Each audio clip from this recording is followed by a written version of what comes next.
হে তরুণ যুবকেরা, হে আমার মুরব্বিয়ানেরা, আমরা খালি যুদ্ধের ময়দানে ছাড়া যুদ্ধ বুঝি না। বিশ্ব নবী সরওয়ারে কায়নাত রাসূল পাক সাল্লাল্লাহু আলাইহি ওয়াসাল্লাম বলেন, হে আমার উম্মতিরা মনে রাখো, দুনিয়াতে সবথেকে বড় যুদ্ধ, সবথেকে বড় জিহাদ হলো। হে তরুণেরা, যুবকেরা, তোমরা যখন তোমাদের অন্তরে ভালো কাজের নিয়াত করবে, সৎ কাজের নিয়াত করবে, ওই সময় তোমাদের অন্তরের ভিতরে ইবলিস শয়তান তোমাদেরকে দাগা দেবে, ধোঁকা দেবে। ইবলিস শয়তান ধোঁকা দেবে। আমি ভালো কাজ করছি, কাউকে আমি 500 টাকা দান করতে যাব, নিয়াত করেছি, তারপরে বলছি 500 টাকা দান করব, করলে তো আমারই লস। কি বেকার বেকার ওকে দান করব, দরকার নেই 500 না 200 টাকা না, তাও দেব না 100 টাকা না, দরকার নেই, ওকে 10টা টাকা দিয়ে 10টা টাকা দিয়ে ওকে ফিরিয়ে দিই। আপনার নিয়াত হলো 500 টাকা, ইবলিস শয়তান কমিয়ে 490 টাকা কমিয়ে 10 টাকা দান করেন। এটা হলো ইবলিসের ধোঁকা। হে তরুণ বন্ধুরা, হে যুবকেরা, হে আমার মুরব্বিয়ানেরা, আপনি ফজরের ওয়াক্তে নামাজের সময় হয়েছে, মসজিদে মুয়াজ্জিন আযান দিয়েছেন, আসসালাতু খায়রুম মিনান নাওম। মসজিদে আযান হলো, হে আল্লাহর বান্দা, ঘুম থেকে নামাজ পড়ো, ঘুমকে তোমরা ত্যাগ করো, মহান আল্লাহর সন্তুষ্টির জন্য তোমরা সালাত মসজিদে আমি আহ্বান করি, তোমরা নামাজ পড়তে চলে আসো। ইবলিস শয়তান বলছে, এই ঠান্ডা রাতে কি করে যাব, ওযু করা বড় কষ্ট, থাক আজকে আর হচ্ছে না, পরে কাজা নামাজ পড়ে দেব। হয় না, হয় না? ইবলিস শয়তান ধোঁকা দেয় না, দেয় না, দেয়। হে তরুণ বন্ধুরা, বিশ্বনবী সাল্লাল্লাহু আলাইহি ওয়াসাল্লাম আমাদেরকে ডেকে বললেন, হে আমার উম্মতিরা, তোমরা যে ভালো একটা চিন্তা করো, ভালো আমলের নিয়াত করো, আর এমন সময় ইবলিস শয়তান তোমাদের অন্তর কলবে ধোঁকা দিতে থাকে। কারণ মহান রবের দরবারে আল্লাহর কাছে বলেছিল, হে আমার রব, হে আমার মালিক, হে আমার খালিক, আমি ইবলিস শয়তান আজ আমি কাফের হয়ে গেছি, কাফেরদের দলভুক্ত হয়ে গেছি, কিন্তু আল্লাহ এর পূর্বে আমি আপনার রিজা বান্দির জন্য, আপনাকে রাজি খুশি করার জন্য কত ইবাদত করেছি গো আল্লাহ। আমি আপনাকে খুশি করার জন্য সারা পৃথিবীর জমিনটা আমি ফাঁকা রাখি না, এত পরিমাণ আমি সেজদা দিয়েছি আল্লাহ, আপনার সারা পৃথিবীর জমিনে কোথাও ফাঁকা পাবেন না, এত আপনাকে সন্তুষ্টি করার জন্য ইবাদত করেছি আল্লাহ, বিনিময়ে কি আমি কিছু পাবো না? আল্লাহ বললেন, ইবলিস তুমি চাও? ইবলিস চেয়েছিল আল্লাহ দুনিয়ার ওই বান্দা বান্দিরা যাদের জন্য আমি কাফেরদের দলভুক্ত হলাম, যে আদমের জন্য আমি ধ্বংস হয়ে গেলাম, এই আদম সন্তানদেরকে আমি তাদের শিরা উপশিরায় ঢুকে আমি তাদেরকে ধোঁকা দেব, এই তৌফিক আমাকে দেন। ইবলিস চেয়ে নিয়েছিল যে আপনি আমাকে তৌফিক দেন, আপনি আমাকে ক্ষমতা দেন, এত ইবাদত করেছি, এর বিনিময়ে আপনি কবুল করুন। নবীজি বলেছেন, তোমরা যদি সৎ আমল করে আল্লাহর কাছে দোয়া চাও, ওই সৎ আমলের বিনিময়ে আল্লাহ তোমাদের চাওয়া, তোমাদের পাওয়া, তোমাদের আরজু, তোমাদের আবেদনকে আল্লাহ মঞ্জুর করে নেয়। জোরে বলুন। ইবলিস বললেন, আল্লাহ আমি নিজে কত ইবাদত করেছি, ভালো কাজ করেছি, কত সেজদা আপনার জন্য দিয়েছি, আপনি কবুল করুন আল্লাহ, আপনি আমার এমন পাওয়ার দেন, এমন তৌফিক দেন, যে পাওয়ারের খাতিরে আমি যেন আপনার এই বান্দা বান্দি, যে আদম সন্তান, যে আদম দিয়ে সূচনা করেছেন, যে আদমের জন্য আমি ধ্বংস হয়েছি, এই আদম সন্তানদেরকে যেন কিয়ামত পর্যন্ত শিরা উপশিরায় ঢুকে আমি তাদেরকে ধোঁকা দিতে পারি। হে তরুণ বন্ধুরা, হে যুবকেরা, হে আমার মুরব্বিয়ানেরা, আমার আল্লাহ বললেন ইবলিস যা, তুই তোর নেক আমলের বিনিময় আমার কাছে দোয়া চেয়েছিস, আমি রব তোর দোয়াকে ফিরিয়ে দিলাম না, তোর দোয়াকে মঞ্জুর কবুল করে নিলাম। হে ইবলিস শয়তান সালাম, আমি আল্লাহ পাক আল্লাহ তাআলা তোকে তৌফিক দিলাম, তুই আমার উম্মত আমার বান্দা বান্দীদের শিরা উপশিরায় ঢুকে তুই ধোঁকা দিতে পারবে। হে দুনিয়ার মুসলমান, তবে এখানে একটা পয়েন্ট রয়ে গেছে, আমি একটু পরে বলছি। ভাই আমার দোস্ত, আমার নবীজি সাল্লাল্লাহু আলাইহি ওয়াসাল্লাম বললেন ইবলিসের পাওয়ার আল্লাহ দিয়েছেন, তোমাদের শিরা উপশিরায় ঢুকে ইবলিস শয়তান তোমাদেরকে ধোঁকা দেবে।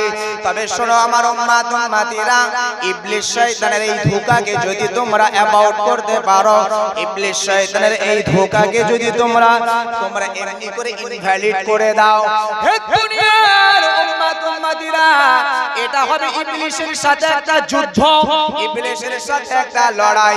হে আমার গুনাহগার উম্মত উম্মতিরা, আমি রাসূলুল্লাহ জানিয়ে দিলাম, যেমন দ্বীনের জন্য ইসলামের জন্য একটা জাতি আর একটা জাতির সাথে লড়াই করে, ইসলামকে বাঁচানোর জন্য, কোরআনকে বাঁচানোর জন্য, দ্বীনকে বাঁচানোর জন্য, যেমন এখন বাইতুল মুকাদ্দাসকে বাঁচানোর জন্য। ভাই আমার দোস্ত আমার, ইসরায়েল এবং ফিলিস্তিনের যে লড়াই হচ্ছে, এই ফিলিস্তিনের যে আমার ইমানদার ভাইয়েরা আল্লাহর ঘর বাইতুল মুকাদ্দাসকে লড়াই করে তারা তাদের হিফাজতে নিচ্ছে, কারণ কোরআন বলেছে আল হাফিজুনা লিহুদুদিল্লাহ। হে ইমানদারেরা শোনো, হে মুমিনেরা শোনো, অবশ্যই তোমাদের কাছে আমি আল্লাহ আমার দেওয়া মুসলিম ল, যেমন মুসলিম ল হলো কোরআন, মুসলিম ল হলো আমার এই টুপি, মুসলিম ল হলো আমার এই দাড়ি, মুসলিম ল হলো ইমানদারের ঈমান। ভাই আমার দোস্ত আমার, মুসলিম ল হলো আল্লাহ পাকের ইবাদত ঘর, মসজিদে ঘর। হে ইমানদারেরা, এগুলোকে তোমাদেরকে রক্ষণাবেক্ষণ করা, এটা হলো মুমিনদের দায়িত্ব।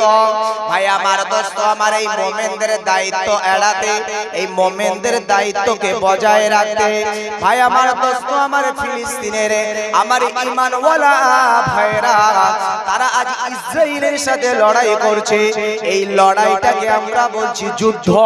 এই লড়াই যারা ঈমানদার পক্ষ যারা এমনি করে শহীদ বরণ করছে, আমরা তাদেরকে এই যুদ্ধের শহীদের খাতায় তাদের নামটা লিখছি। বিশ্বনবী আমার বললেন, যারা এমনি করে এই জিহাদের ময়দানে লড়াই করে গাজী হয়ে ফিরছে, তাদেরকে মুজাহিদ বলা হয়। বিশ্বনবী আমার বললেন, ফজরের নামাজের সময় ইবলিস শয়তান তোমাকে ধোঁকা দিচ্ছে, এই ঠান্ডার মধ্যে বাবা বেরিও না, বহুত ঠান্ডা, দরকার নাই তুমি ফজরটা কাজা পড়ে নিও, বেলাটা উঠলে নামাজ পড়ে নেবে, নামাজটা আদায় হয়ে যাবে। আপনি ইবলিস শয়তানের ধোঁকায় পড়ে গিয়ে নামাজটা কাজা করলেন। ভাই আমার দোস্ত আমার, আর যদি আপনি এটিকে না করে আপনি সাথে সাথে বসে গেলেন, না ইবলিস শয়তান আমার অন্তরের ভিতরে ধোঁকা দিচ্ছে, এমন কথা মনে করে ইবলিস শয়তান থেকে বাঁচার জন্য লা হাওলা ওয়ালা কুওয়াতা ইল্লা বিল্লাহ, ইবলিস আমি তোকে পরোয়া করি না বলে নামাজ পড়তে চলে গেলেন। বিশ্বনবী বললেন, খালি নামাজের সওয়াব নয়, এই সাথে সাথে সাথে সাথে ইবলিসের সাথে লড়াই করে তুমি মুজাহিদের মর্যাদা পেয়ে যাবে।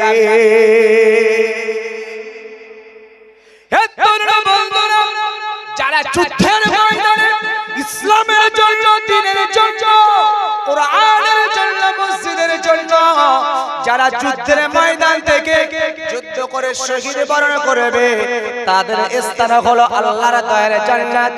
নবী বলেছেন খালি তাই নয়, তারা যুদ্ধের ময়দানে যদি তারা শহীদ বরণ না করে মুজাহিদ হয়েও ফিরে আসে, তারা যদি ইসলামকে বিজয় করে ফিরে আসে, আমি রাসূলুল্লাহ জানিয়ে দিলাম ওই মুজাহিদদের স্থান হলো আল্লাহর দয়ার জান্নাত। ভাই আমার দোস্ত আমার, আমরা যারা ইবলিস শয়তানের সাথে লড়াই করে মুজাহিদ বনে যাব, আমাদের জন্যই তো স্থান আল্লাহর দয়ার জান্নাত। ভাই আমার, দোস্ত আমার, ভুল বুঝলে হবে না, আমাদেরকে এগিয়ে চলতে হবে। ইবলিস শয়তানকে আমরা সব সময় অ্যাবাউট করব। ইবলিসকে অ্যাবাউট করতে গেলে আমাদের ভিতরে দ্বীনের জ্ঞান রাখতে হবে, ইসলামের জ্ঞান রাখতে হবে। ইবলিসের ধোঁকা কি আমাদেরকে বুঝতে হবে। ভালো কাজ করতে করতে যখনই মনে করবেন ধোঁকা আসছে, আপনি জানেন এটা ভালো কাজ, এটা সৎ কাজ, এটা নেক কাজ, তারপরেও আপনার কাছে কোনো কিছুর বাধা হয়ে দাঁড়াচ্ছে, আপনি মনে করবেন ইবলিস আপনাকে অ্যাটাক করছে। কারণ ইবলিস আল্লাহর কাছে এই পাওয়ার চেয়ে নিয়েছেন। আল্লাহ আমাদেরকে এই ইবলিসের পাওয়ার চাওয়ার পরে আল্লাহ তাকে তৌফিক দিয়েছে। তবে এখানে একটা শ্রেণীর মানুষদেরকে মহান আল্লাহ ইবলিসকে লক্ষ্য করে ইবলিসকে বললেন, ইবলিস তবে তুমি একটা দল, একটা শ্রেণীর মানুষকে তুমি ধোঁকা দিতে পারবে না। খালি তাই নয়, আল্লাহ বললেন ইবলিস শোনো, ধোঁকা দেওয়া তো দূরের কথা, তোমরা তাদেরকে চোখেই দেখতে পাবে না। তারা কারা? যারা ইবলিসের এই ধোঁকায় পড়বে না, তারা কারা? না আল্লাহ পাকের নবী সাল্লাল্লাহু আলাইহি ওয়াসাল্লাম তিনি বললেন, মহান আল্লাহ পাকের নবী সাহাবীদেরকে নবীজি ডেকে বললেন, এ আমার নবী, এ আমার সাহাবীরা শোনো, পৃথিবীতে ঈমানদারের ক্যাটাগরি হলো দুই প্রকার। ঈমানদারের ক্যাটাগরি দুই প্রকার। কারণ কোরআন বলেছে, ইয়া আইয়ুহাল্লাযীনা আমানু দুখুলু ফিস-সিলমি কাফা। ঈমানদার ঈমান আনার পরে উদখুলু মানে প্রবেশ করো, ফিস-সিলমি ইসলামের ভিতরে কাফা পরিপূর্ণ তোমরা ইসলামের ভিতরে প্রবেশ করো।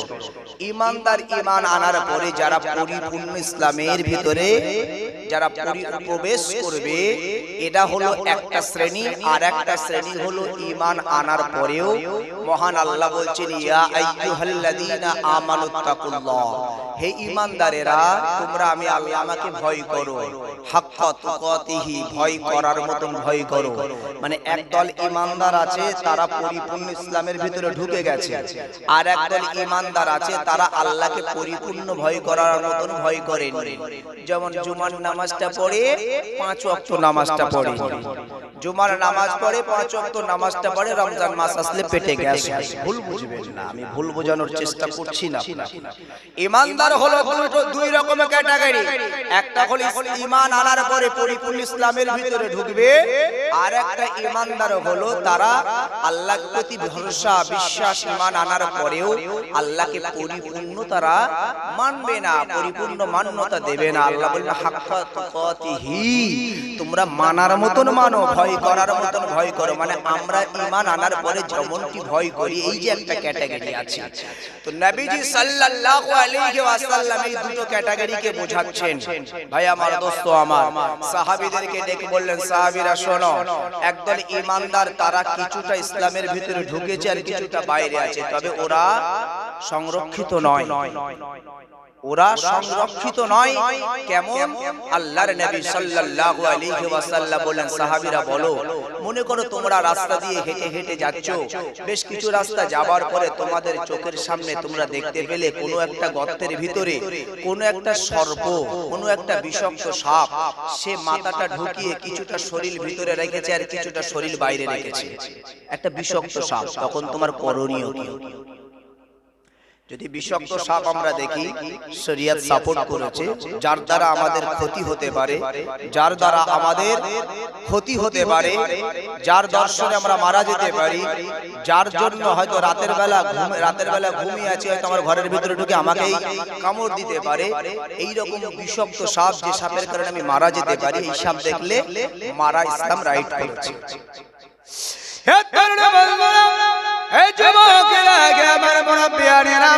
বিশ্বনবী সাল্লাল্লাহু কায়নাত রাসূল পাক সাল্লাল্লাহু আলাইহি ওয়াসাল্লাম বললেন, হে আমার সাহাবীরা শোনো, এবার বলো তোমরা যখন ওই সর্পটাকে দেখবে, এই সর্পটাকে কি মেরে ফেলা সম্ভব? যে অর্ধেক বেরিয়ে আছে তাকে কি মেরে ফেলা সম্ভব? সাহাবীরা বললেন, জি হুজুর, অনায়াসে মেরে ফেলা সম্ভব। আর যদি কোনো সর্প তোমাদের সম্মুখে গর্ত আছে, তুমি দেখলে মনে হয় এই গর্তের ভিতরে সর্প আছে, তুমি দেখতে পাচ্ছ না, কিন্তু আন্দাজ করে বলছো এর ভিতরে সর্প আছে, হয়তো আছেও সঠিক, আছেও সঠিক, কিন্তু তুমি বলো সাহাবী, ওই যে সর্পটা গর্তের ভিতরে আছে ওটা কি মারা সম্ভব?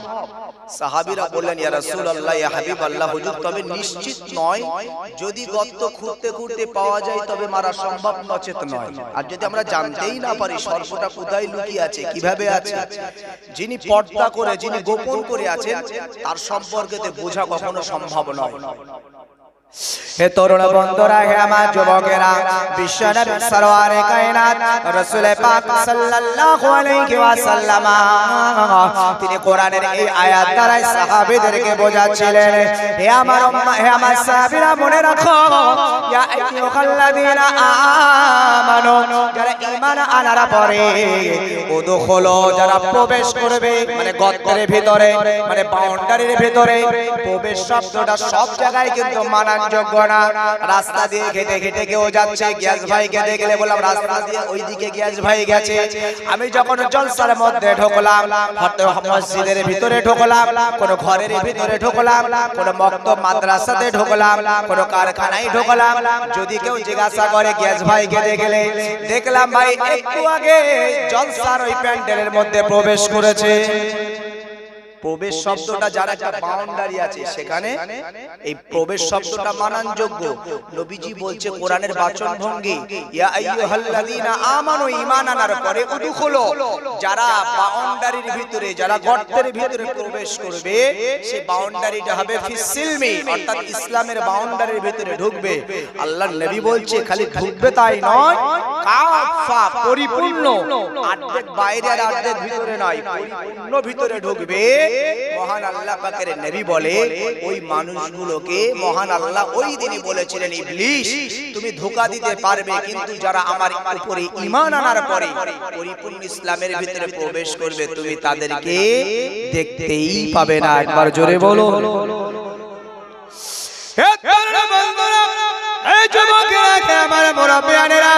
এবার চলুন বিশ্বনবীর হাদিসটা আমরা জানতে চাই। বিশ্বনবী সাহাবীদেরকে বললেন, সাহাবীরা যদি কোনো একটা সর্প, বিষাক্ত সর্প তোমার ঘরের ভিতরেও থাকে, যাদের আমাদের মাটির ঘর ছিল আগে, ভাই আমার দোস্ত আমার একটা সময় মাটির ঘর ভাঙার পরে ওই ঘর থেকে ডর্জন ডর্জন বিষাক্ত সাপ বেরিয়েছে, কথা ঠিক না বল? কিন্তু ভাই আমার দোস্ত আমার ওই সর্প ভেতরে ছিল, ততদিন মারা পড়ে নাই যতদিন আমরা দেখতে পাই নাই। তাই নবী বলেছে যদি তোমরা ইসলামের বাউন্ডারির ভিতরে থাকো, ইবলিস শয়তান তোমাদেরকে দেখতে পাবে না, অর্থাৎ তোমাদেরকে ধোঁকা দিতে পারবে না।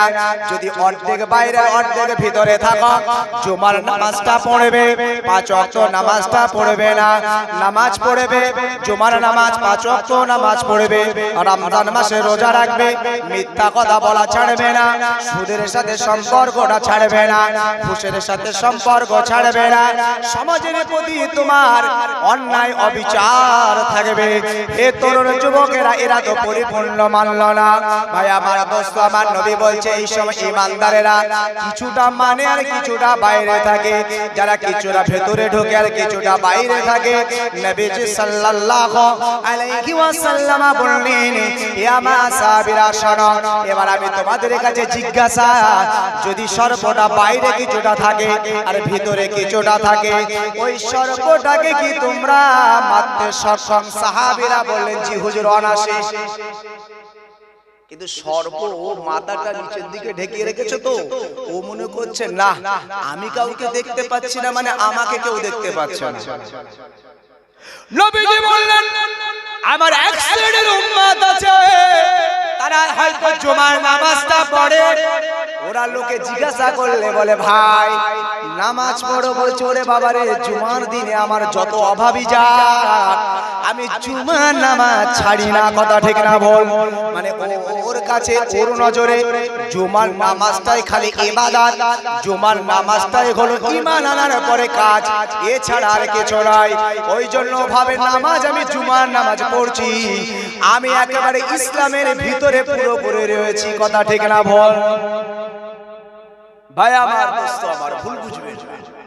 বিশ্বনবী আমার বললেন, এ আমার সাহাবীরা বলো, যদি এইবার ওই সর্পটাকে তোমরা মারতে চাও কিভাবে তোমরা মারবে?